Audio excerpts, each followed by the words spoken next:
출애굽기 3장 6절에서 14절, 34장 6절의 말씀 공독하겠습니다. 또 이르시되 나는 네 조상의 하나님이니 아브라함의 하나님, 이삭의 하나님, 야곱의 하나님이니라. 모세가 하나님 배우기를 두려워하여 얼굴을 가리매 여호와께서 이르시되 내가 애굽에 있는 내 백성의 고통을 분명히 보고 그들의 감독자로 말미암아 부르짖음을 듣고 그 근심을 알고 내가 내려가서 그들을 애굽인의 손에서 건져내고 그들을 그 땅에서 인도하여 아름답고 광대한 땅, 젖과 꿀이 흐르는 땅, 곧 가나안 족속, 헷 족속, 아모리 족속, 브리스 족속, 히위 족속, 여부스 족속의 지방에 데려가려 하노라. 이제 가라. 이스라엘 자손의 부르짖음이 내게 달하고 애굽 사람이 그들을 괴롭히는 학대도 내가 보았으니 이제 내가 너를 바로에게 보내어 너에게 내 백성 이스라엘 자손을 애굽에서 인도하여 내게 하리라. 모세가 하나님께 아뢰되 내가 누구이기에 바로에게 가며 이스라엘 자손을 애굽에서 인도하여 내리까? 하나님이 이르시되 내가 반드시 너와 함께 있으리라. 네가 그 백성을 애굽에서 인도하여 낸 후에 너희가 이 산에서 하나님을 섬기리니 이것이 내가 너를 보낸 증거니라. 모세가 하나님께 아뢰되 내가 이스라엘 자손에게 가서 이르기를 너희의 조상의 하나님이 나를 너에게 보내셨다 하면 그들이 내게 묻기를 그의 이름이 무엇이냐 하리니 내가 무엇이라고 그들에게 말하리이까? 하나님이 모세에게 이르시되 나는 스스로 있는 자이니라. 또 이르시되 너는 이스라엘 자손에게 이같이 이르기를 스스로 있는 자가 나를 너희에게 보내셨다 하라. 34장 6절입니다. 여호와께서 그의 앞으로 지나시며 선포하시되 여호와라 여호와라 자비롭고 은혜롭고 노하기를 더디하고 인자와 진실이 많은 하나님이라. 아멘. 이름에는 그 사람이 어떤 사람이 됐으면 좋겠다 하는 부모의 소망이 담겨져 있습니다. 아무렇게나 이름을 짓지를 않습니다. 이 아이가 장차 살아서 어떤 사람이 될지, 어떤 사람이 됐으면 좋겠는지에 대한 소망을 가지고 아이 이름을 정성스럽게 짓습니다. 하나님의 이름에도 하나님의 소망, 하나님은 이러한 분이시다라는 뜻이 담겨 있습니다. 오늘은 출애굽기에 나오는 하나님의 이름에 대해서 그리고 그 이름에 담긴 의미가 무엇인지에 대해서 생각을 해보려고 합니다. 출애굽기 3장 6절에서 하나님은 모세에게 나는 조상들의 하나님이다 그렇게 소개를 하고 계십니다. 나는 내 조상의 하나님이니 아브라함의 하나님, 이삭의 하나님, 야곱의 하나님이다. 출애굽기 3장에 등장하는 하나님의 이름은 첫 번째로 아브라함의 하나님, 이삭의 하나님, 야곱의 하나님, 조상들의 하나님으로 소개되고 있습니다. 지난주의 말씀을 얼마만큼 생각하시는지 잘 모르겠습니다. 사실 저도 잘 기억이 안 날 때가 있는데 다시 한번 지난주에 어떤 말씀을 전했는지를 간략하게 말씀을 드리겠습니다. 나일강에 버려진 모세는 바로의 공주의 눈에 띄게 되죠. 이제 그 갈상자를 열어보니까 아이가 울고 있었고 불쌍한 마음이 들어서 이제 이 아이를 내 자식으로 삼아야 되겠다 이렇게 생각합니다. 그리고 이제 젖먹일 유모를 구하는데 미리암이 자기 엄마를 소개를 하죠. 그래서 모세는 엄마의 품에서 자라게 됐고 젖을 뗀 이후에 바로의 궁에 들어가서 왕자의 교육을 받습니다. 40세가 되었을 때에 이제는 히브리인들을 좀 돌아봐야 되겠다 그런 생각을 가지고 히브리인들이 노역하는 장소를 갔는데 그때 애굽 사람이 히브리 사람을 때리는 것을 보게 되죠. 그래서 모세가 그 애굽인을 쳤더니 이제 죽었죠. 그래서 오래 파묻었고 그 다음날 다시 또 가봤는데 이번에는 히브리인들끼리 서로 싸우는 거예요. 그래서 왜 너희들끼리 싸우냐 그랬더니 누가 너를 우리를 다스리는 자와 재판관으로 삼았냐? 네가 애굽 사람을 죽인 것처럼 나도 죽이려고 하냐? 이렇게 자기 동족을 때리는 사람이 모세에게 대듭니다. 성경에는 이 상황에 대해서 모세가 이 말이 두려워서 도망갔다 이렇게 기록을 하고 있지만 사실은 히브리인의 말이 두려워서 도망갔다라는 것이 아니고 모세의 계획이 달로 났기 때문에 도망을 간 거죠. 왜냐하면 하비르들을 또는 히브리인들을 해방시키면 애굽의 그 거대한 토목공사를 할 노예들이 사라지게 되잖아요. 막대한 노동력이 사라지기 때문에 그는 애굽의 체제를 흔드는 것이 돼서 바로가 용납을 할 수 없는 문제였습니다. 그런데 모세는 그런 바로의 체제를 넘어뜨릴 그런 노예 해방을 꿈꾸고 있었는데 그것이 들통이 나서 도망을 이제 가는 겁니다. 도망을 가서 미디안 땅에 이르렀는데 그때 마침 한 양떼를 몰고 오는 여인들이 이제 보였습니다. 그런데 이 양떼를 몰고 온 여인들이 우물물을 뚜껑을 열고 물을 양떼들에게 줘야 되는데 그것을 이제 남자 목자들이 못하게 이제 방해라는 걸 보게 되죠. 그래서 모세가 이제 도와줘서 양떼들에게 물을 쉽게 먹이고 이제 이 여인들이 집으로 돌아갑니다. 그러니까 아버지가 묻는 거죠. 아니 어떻게 오늘 이렇게 빨리 들어왔냐. 그러니까 어떤 애국 남자가 우리를 도와줬다. 그러니까 어떻게 너희들은 그럼 너희를 도와주는 사람을 그냥 두고 왔냐. 데려와라. 그래서 이제 여인들이 가서 모세를 데리고 가죠. 이 모세가 들어간 집은 미디안의 제사장 이드로의 집이었고 거기서 양떼를 치는 일을 하다가 시보라와 결혼을 하고 이제 두 아들을 낳습니다. 맏아들의 이름이 게르솜인데 그 이름의 뜻은 내가 이방 땅에서 나그나게 되었다. 자식의 이름을 내가 이방 땅에서 나그나게 되었다라고 이제 지어놓는 모세를 보여요.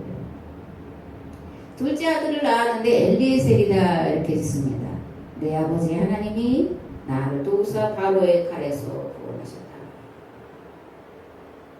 모세의 심정이 그대로 드러나 있는 아들들의 이름입니다. 미디안 땅에서 40년을 나그네가 되어 이드로의 양떼를 치던 어느 날 그의 발걸음이 하나님의 산 호렙에 이르게 됩니다. 그리고 놀라운 광경을 목격을 하게 됩니다. 그 광경은 뭐냐면 가시나무 떨기에 불이 붙었는데 꺼지지 않는 거예요. 이 광야에서는 가시나무 떨기에 불이 붙었다가 급히 사그라지는 것들을 쉽게 볼 수 있는 그런 광경이라고 합니다. 근데 그날 모세가 놀랐던 것은 가시나무 떨기에 불이 붙어서 금방 사라지겠지 하고 관심을 안 뒀는데 좀 있다 보니까 그 나무가 여전히 이제 불이 활을 타는 그런 모습을 보게 되는 거예요. 그래서 이거 놀랐다. 40년 동안 한 번도 못 본 그런 광경이다. 내가 가서 봐야 되겠다. 그리고 이제 가던 발걸음을 뒤로 돌려서 가시나무 떨기로 가까이 갑니다. 그럴 때 떨기나무 가운데 불꽃 가운데 계신 하나님이 모세를 부르시죠. 모세야 모세야 이렇게 부르십니다. 그 모세가 내가 여기 있습니다. 이렇게 대답합니다. 하나님이 모세에게 이렇게 말씀하십니다. 이리로 가까이 오지 말라. 네가 선 곳은 거룩한 땅이니 네 발에서 신을 벗어라. 이후에 네가 애굽에서 내 백성들을 인도해서 이 산에 설 거다. 그렇게 말씀을 하십니다. 그런 다음에 모세에게 이름을 말씀하시죠. 조상들의 하나님, 곧 아브라함의 하나님, 이삭의 하나님, 야곱의 하나님이다. 그러면 이 아브라함의 하나님, 야곱의 하나님, 이삭의 하나님, 야곱의 하나님이라는 이 이름의 담긴 뜻은 무엇일까요? 창세기 12장 1절에서 3절의 말씀에 보면 창세기 12장에서 50장까지에서 하나님이 어떠하신 분이신지 또 아브라함과 이삭과 야곱과 요셉이 찾아서 만난 하나님은 어떤 분이신지를 추격해 놓고 있습니다. 여호와께서 아브라함에게 이르시되 너는 너의 고향과 친척과 아버지의 집을 떠나 내가 네게 보여줄 땅으로 가라. 내가 너로 큰 민족을 이루고 네게 복을 주어 네 이름을 창대하게 하리니 너는 복이 될지라. 너를 축복하는 자에게는 내가 복을 내리고 너를 저주하는 자에게는 내가 저주하리니 땅의 모든 족속이 너로 말미암아 복을 얻을 것이라 하신지라. 아멘. 아브라함과 이삭과 야곱의 하나님은 모든 사람이 복받아 살기를 원하시는 분이라는 거예요. 아브라함과 이삭과 야곱을 통해서 모든 사람이 복받게 하시겠다는 하나님. 아브라함과 아브라함과 이삭과 야곱은 모든 사람이 복받게 하는, 모든 사람을 복받게 하는 삶을 살았다라고 창세기 12장에서 50절까지 말씀하고 있는 것을 볼 수가 있습니다. 아브라함과 이삭과 야곱이 믿은 하나님은 모든 사람이 골고루 복받아 살기를 원하시는 아버지이신 줄 믿습니다. 서로가 서로에게 복을 끼치며 살아가기를 원하시는 분이신 줄 믿습니다. 그러니까 모든 피조물들에게 주시기를 원하시고 기뻐하시는 것이 하나님 나라인 줄 믿습니다. 아브라함과 이삭과 야곱의 삶은 한마디로 모든 이들을 복되게 하고자 하는 삶이었습니다. 아직 문서로 기록된 율법서가 없던 시대에 율법이 추구하는 바를 삶으로 살아낸 자들, 그들을 아브라함과 이삭과 야곱이라고 합니다. 그래서 하나님은 나는 아브라함과 이삭과 야곱의 하나님이야 라고 불리는 것을 기뻐하셨다라고 성경은 말씀하고 있습니다. 그렇다면 모세에게 자신을 조상들의 하나님이라고 말씀하신 이유는 어디에 있을까요? 모세의 80년 삶이 하비루들의 문제를 해결할 방법을 찾고 있었기 때문입니다. 고난당하고 착취당하고 억압당하는 하비루들의 문제에 대해 끊임없이 관심을 갖고 고민하며 부르짖어 기도하고 있었기 때문에 모세에게 나는 너희 조상들의 하나님이다, 그렇게 자신을 소개하고 있는 것입니다. 요한복음 21장 1절 4절 말씀에는 새하늘과 새 땅에 대한 말씀이 기록되어 있습니다. 새하늘과 새 땅을 보니 처음 하늘과 처음 땅이 없어졌고 바다도 다시 있지 않더라. 또 내가 보매 거룩한 성 새 예루살렘이 하나님께로부터 하늘에서 내려오니 그 준비한 것이 신부가 남편을 위하여 단장한 것 같더라. 내가 들으니 보좌에서 큰 음성이 나서 이르되 보라, 하나님의 장막이 사람들과 함께 있으니 하나님이 그들과 함께 계시리니 그들은 하나님의 백성이 되고 하나님은 친히 그들과 함께 계셔서 모든 눈물을 그 눈에서 닦아주시니 다시는 사망이 없고 애통하는 것이나 곡하는 것이나 아픈 것이 다시 있지 아니하리니 처음 것들이 다 지나갔음이라. 모든 사람이 복받아 사는 세상을 요한계시록의 표현을 빌리면 새하늘과 새 땅이에요. 복음서의 표현으로는 하나님 나라예요. 구약의 표현으로는 거룩한 나라, 희년이 실현된 나라, 그것이 새하늘과 새 땅입니다. 우리는 꼭 이것을 죽은 뒤에 가는 천국의 개념으로만 생각하는데 그 개념이 없다라는 얘기가 아니라, 그러나 더 중요하게 성경이 말하는 건 이 땅이 그러한 나라가 되어야 된다. 그것을 이룰 공동체가 교회다라고 말씀하고 있다는 것을 반드시 기억을 해야 됩니다. 성경은 새하늘과 새 땅이 임하도록 하는 사명을 받은 공동체를 그래서 교회, 새 계약 공동체라고 부르고 있습니다. 두렵고 떨리는 것은 만일 교회가 세상을 널리 이롭게 하는 사명을 감당하지 못한다면 세상은 곱비 끌린 망아지처럼 날뛰다가 결국 멸망으로 치달아갈 것이라는 데 있습니다. 이런 의미로 볼 때 21세기의 전 인류를 습격하고 있는 코로나 바이러스는 세계와 공동체를 향한 하나님의 경고가 아닐까 생각합니다. 교회가 세상을 구원해야 할 사명, 곧 계약법을 어기고 바알의 길로 갔기 때문에 이제라도 돌이키라는 하나님의 경고요, 교회를 향한 심판의 전조 현상이다, 그렇게 생각을 합니다. 우리가 착각하는 것이 있어요. 이 착각은 단순한 착각이 아니라 아주 심각한 착각인데, 그것이 뭐냐면 우리는 예수님의 십자가의 대속의 은혜로 믿기만 하면 믿음으로 구원을 받았다고 생각하는 것이고, 반대로 세상은 하나님을 믿지 않기 때문에, 예수님의 대속의 은혜를 믿지 않기 때문에 심판을 받는다고 하는 생각이에요. 그러나 정반대일 수가 있다는 겁니다. 그리고 정반대입니다. 교회가 세계화법 즉 십자가의 법을 행하지 않으면 교회가, 성도가 심판을 받는 거예요. 십자가의 법이 무엇입니까? 다른 이들의 생명을 얻게 하기 위해 내 생명을 기꺼이 내어놓는 것입니다.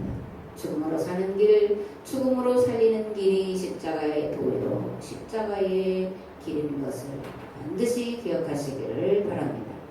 아멘. 두 번째 하나님의 이름은 스스로 계시는 자입니다.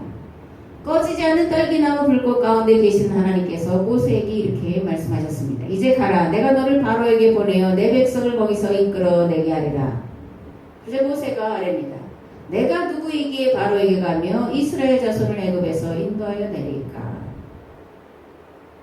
내가 이스라엘 자손에 가서 이르기를 너희의 조상의 하나님이 나를 너희에게 보내셨다 하면 그들이 내게 묻기를 그의 이름이 무엇이냐? 그렇게 하지 않겠습니까? 그러면 내가 무엇이라고 말해야 되겠습니까? 이렇게 모세가 묻자 하나님이 말씀하십니다. 나는 스스로 있는 자다. 나는 스스로 있는 자다. I am. I am that I am. 이렇게 영어로 표현하죠. 나는 나다라는 거예요. 또 히브리 말로는 에흐에 아쉐르 에흐에. 다 같은 뜻인데 이제 영어로 우리말로 히브리어로 이렇게 표현합니다. 나는 스스로 있는 자다. 스스로 있는 하나님과 반대되는 건 스스로 있지 않은 신들이 있다라는 거죠. 그죠?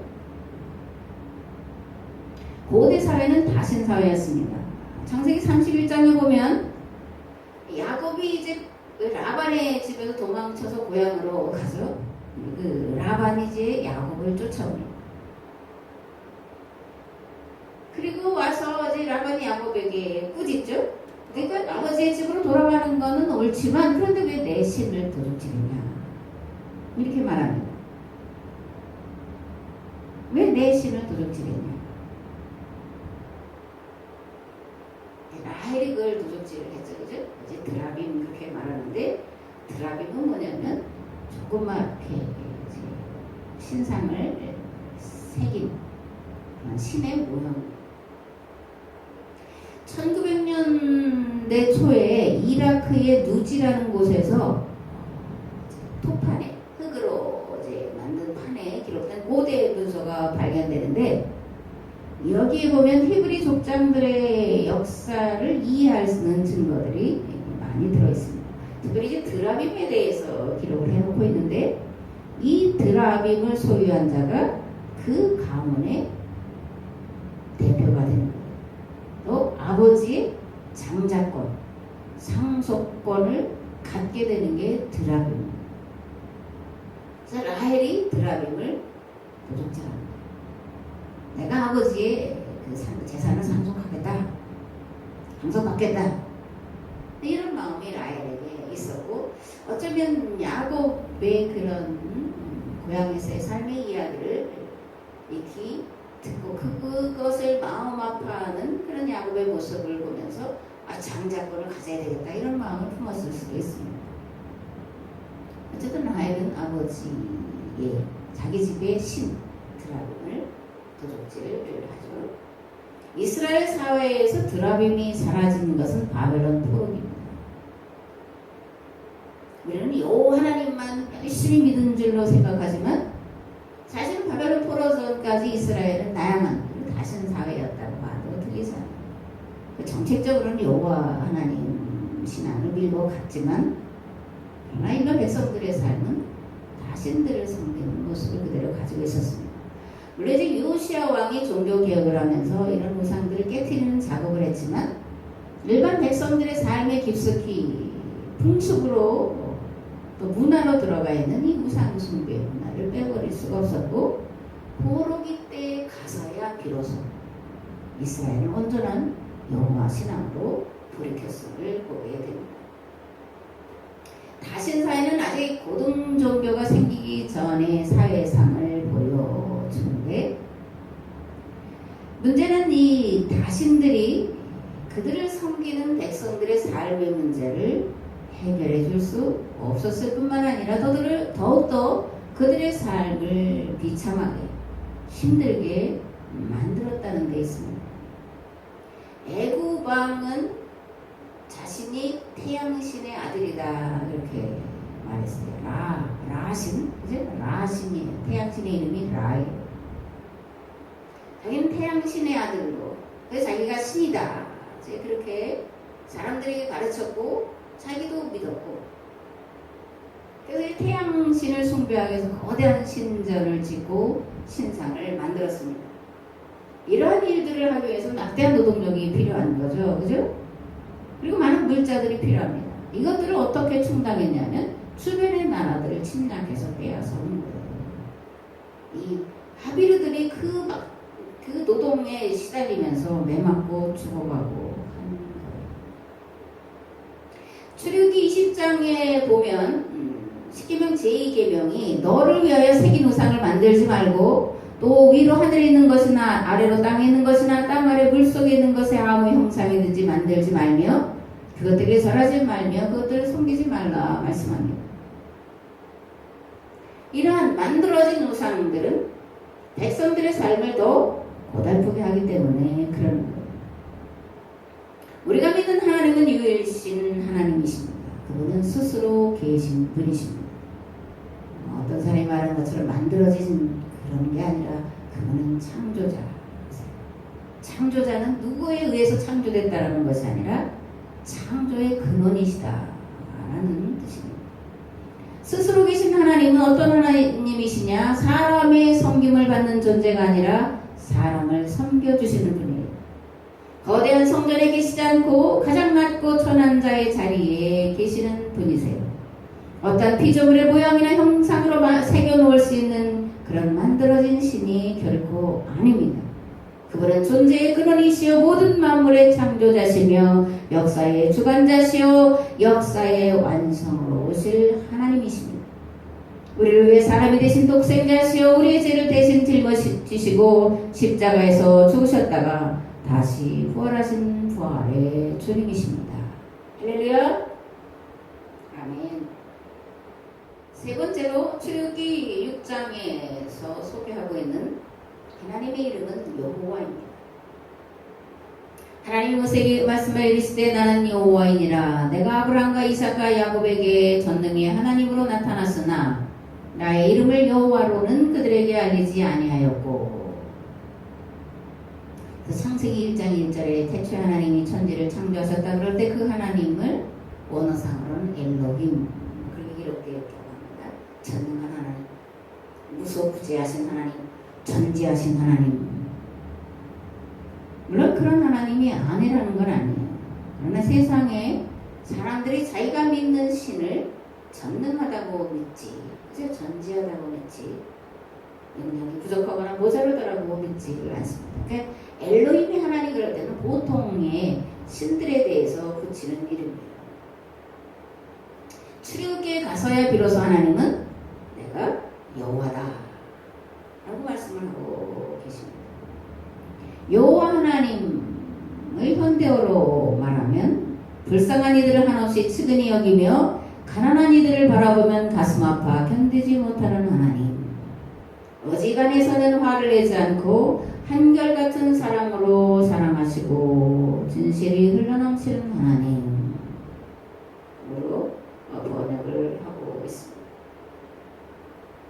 하나님의 근본 속성은 자녀된 우리를 측은히 여기시는 마음입니다. 인간의 기본 심성 속에도 측은지심, 그죠? 측은히 여기는 마음이 들어있습니다. 사랑에 대한 어떤 애절함이라든가 그런 것을 더 본질적으로 표현하는 게 이제 측은지심이에요. 측은히 여기는 마음. 그러면 인간에게는 측은히 여기는 하나님의 본성과 같은 것이 들어있을까? 우리가 하나님 우리를 하나님의 모양과 형상으로 만드셨기 때문에 그렇습니다. 부모가 자식을 측은히 바라보는 마음, 애처롭게 바라보는 마음, 불쌍히 여기는 마음, 그 마음은 아버지 하나님의 마음이고 그 아버지 하나님은 우리를 오늘도 측은히 바라보시고 계시는 줄 믿습니다. 출애굽기 20장에 기록된 십계명 제1계명은 너는 나 외에 다른 신들을 내게 두지 말라입니다. 여호와 하나님과 크게 대별돼서 나오는 이름이 이제 바알이에요. 바알은 풍요와 생산의 신입니다. 고대의 그 농업사회에서는 농사를 지어서 수확을 얻어 먹고 살기 때문에 풍요의 신을 세상 모든 사람들이 섬기는 신의 이름을 바알이다 그렇게 말해도 틀리지 않습니다. 문제는 이 바알이 하는 주된 역할이 백성들의 배고픔의 문제를 해결하는 그런 전능한 신이 아니라 왕들과 지배자들이 주변의 약한 나라를 정복하고 빼앗는 것을 정당화해주고 가난한 자, 소외된 자, 연약한 자들 착취하고 억압하는 것에 정당성을 부여해주는 역할을 했다는 거예요. 자신의 삶을 긍정하며 적극적으로 개척해 나가도록 하는 것이 아니라 요행수를 바라게 하거나 신비를 추구하는 무기력한 자로 만들었다는 데 있습니다. 무속이 그런 거죠. 점치는 것이 그런 겁니다. 복음서에는 마귀 이름을 뭐라고 말하냐면 바알세불이다. 이 바알세불이라는 뜻은 뭐냐면 똥파리 대왕, 파리 대왕 그런데 그 앞에 똥자가 붙어요. 똥파리 대왕. 무슨 뜻일까요? 마귀의 속성은 더럽다라는 거예요. 그래서 바알세불 또는 바알세북이라고 부르고 있습니다. 이런 똥파리 대왕을 신으로 섬기는 수많은 종교들이 갖는 공통점이 있습니다. 첫째는 복을 빌어서 자기 배만 채우라고 말합니다. 다른 이들의 고통과 아픔과 절망에 눈 감으라고 가르칩니다. 현실의 문제를 해결하려고 애쓰지 말고 초자연적인 방법으로 해결하라고 합니다. 배짜가 운명이니까 저항하지 말고 순응하라 그렇게 가르칩니다. 애굽의 바로는 태양신의 아들로 군림했습니다. 자신과 주변 지배층들을 위해 모든 백성들을 노예로 삼아 마음대로 부리고 때리고 죽이고 빼앗았습니다. 이러한 통치의 정당성을 부여해 주는 것이 그들이 섬기는 태양신이었기 때문에 거대한 신전을 지었고 거대한 신상을 지었고 그리고 그것들의 가장 좋은 것을 갖다 바치라고 하는 것을 볼 수 있습니다. 문제는 그런데 이것이 과거만의 문제가 아니라 오늘날에도 여전하더라는 거예요. 이 파리 대왕 바알세불이 어디에 붙어 있냐? 중국 공산당에게 붙어 있다. 북한 세습 괴뢰 정권에 붙어 있다 그래요. 교회에는 안 붙어 있냐? 교회에도 붙어 있다는 게 가장 심각한 문제예요. 우리가 이제 북한의 그런 사상, 또 우리 남한에서 북한을 추종하는 사람들 주사파다 이제 그렇게 말을 하는데 주체사파라는 거죠. 그런데 이 북한이 섬기는 신은 김일성이에요. 그래서 김일성을 오보이 수령이라고 말해요. 우리가 하나님을 누구라고 불러요? 아버지라고 부르죠. 북한에서는 하나님을 김일성이라고 부릅니다. 주체 사상의 본질은 김일성이 신이다라고 고백합니다. 2,500만이나 되는 김일성 교가 여전히 살아있고 이 남한 땅에서 이 김일성 교를 섬기는 자들이 정권을 찾고 있다는 거예요. 바알세불은 오늘의 문제고 바알세불은 오늘의 정치의 문제고 바알세불은 오늘의 경제의 문제고 바알세불은 오늘 교회의 문제라는 것을 자꾸 들고 떨리는 그런 마음으로 우리에게 이르러야 된다고 하는 것입니다. 오늘 대한민국의 정치 현실 이렇게 말하면 뭐 유튜브에 제가 많이 유명하지 않아서 많이 안 보게 써서 다행이겠지만 그들의 모습을 닮아가고 있다는 것을 우리가 보게 됩니다. 그러므로 기독교인은 무슨 교파 뭘 막론하고 간에 이 나라의 안녕과 자유를 위해서 목숨을 걸어요. 목숨은 아무 때나 거는 게 아니라 목숨을 스스로 끊어서 뭐 자기 비리를 감추려고 하는 게 아니라 목숨은 나라와 민족의 안녕을 위해서 내 가족의 안녕을 위해서 생명을 위해서 걸어야 되는 거예요. 어쩌면 지금이 그때가 아닐까 그런 생각을 두려운 마음으로 해봅니다. 그렇다면 나 외에 다른 신들을 내게 있게 말지니라 하는 제1계명에 들어있는 본래의 뜻이 무엇일까 생각을 해봐야 됩니다. 그냥 그냥 여호와 하나님만 유일신이니까 다른 모든 신들은 없어져야 된다. 물론 그 말도 들어가 있겠지만 본래의 성경에서 특별히 모세가 10계명 1계명을 나 외에 다른 신을 내게 있게 하지 말지니라라고 선언하며 나아가는 것은 첫째 그 시대 상황 속에서 이 말씀을 이해를 해야 합니다. 다시는 비참한 노예의 멍에를 매지 말라는 거예요. 너희들도 비참한 노예의 멍에를 다시 메어서는 안 되고 다른 사람들도 노예의 멍에를 매게 해서는 안 된다는 거예요. 너희는 히브리인들은 이제 이스라엘은 계약 공동체인 너희는 세상의 모든 노예된 자들을 풀어주는 자가 되라는 거예요. 그게 나 외에 다른 신들을 섬기지 말라는 말씀 속에 들어가 있는 돈의 노예가 된 권력의 노예가 된 사상의 노예가 된 자들을 풀어줘야 된다는 것이 오늘 제1계명을 우리가 이해하고 해석하는 것이 되어야 되지 않을까 그런 생각을 합니다. 하나님은 히브리인들에게 이렇게 말씀하십니다. 나는 너희 하나님 되려고 너희를 애굽 땅 종되었던 집에서 풀어 자유케 한 여호와다. 그러므로 너희는 나를 섬겨야 된다. 나 외에 노예를 자유케 한 신은 세상에 하나도 없다. 외유이신 하나님이라는 의미 속에 들어있습니다. 세상에 어떤 신들이 묶인 자, 가난한 자, 실패한 자, 병든 자의 편에 섭니까? 있는 자, 부한 자, 강한 자, 권력 있는 자, 그런 사람들 편에 서자. 그런 신들은 다 참신이 아니라고 선언을 하고 있는 겁니다. 둘째로 모든 사람을 골고루 잘 살게 하는 일은 오직 하나님으로만 가능하다라는 뜻이 들어있습니다.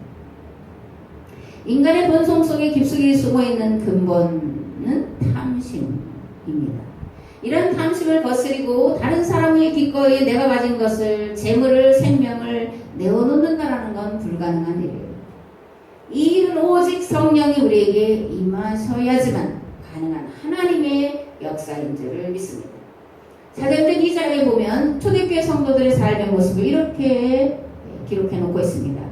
그들이 사도의 가르침을 받아 서로 교제하고 떡을 떼며 오로지 기도하기를 힘쓰니라.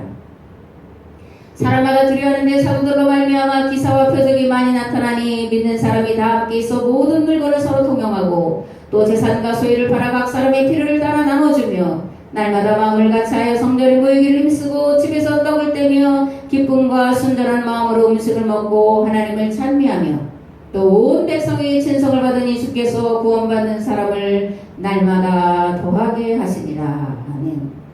초대교회는 배고픈 자가 없는 공동체였습니다. 신분, 빈부, 남녀 차별이 없는 평등 공동체였습니다. 성령의 내주하심과 사도들의 가르침을 받고 그 가르침을 삶으로 보여준 희년 공동체였습니다.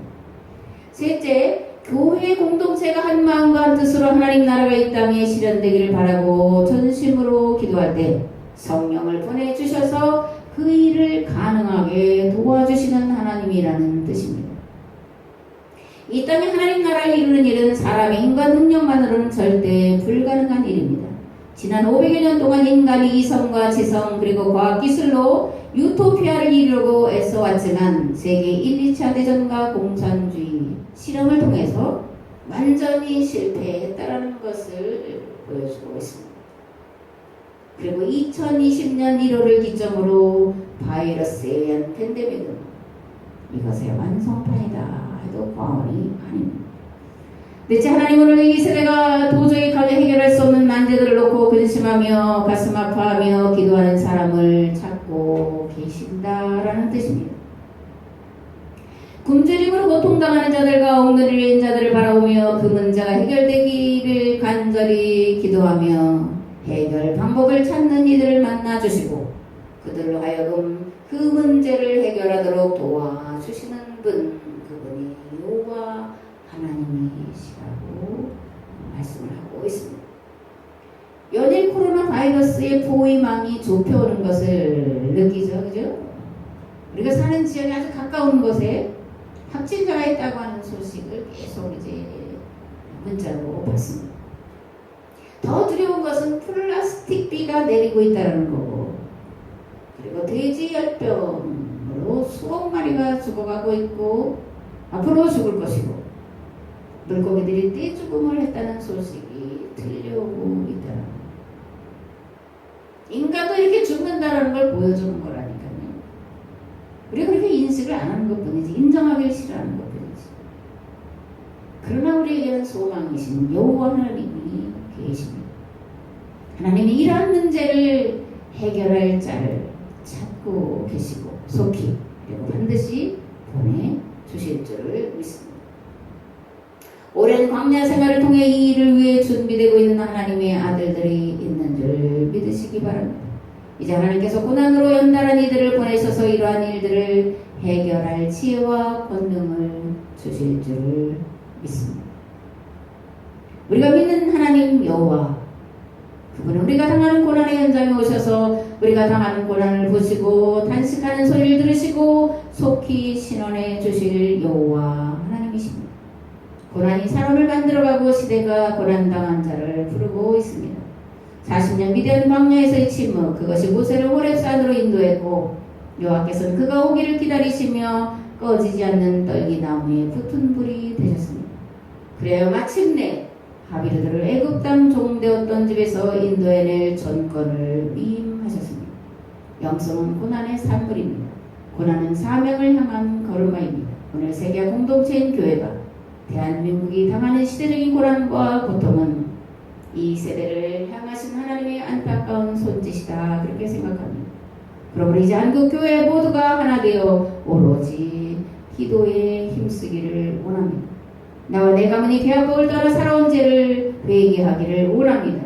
십자가의 도가 죽음으로 살리는 길인 것을 애써 외면하고 살아온 죄를 회개하기를 원합니다.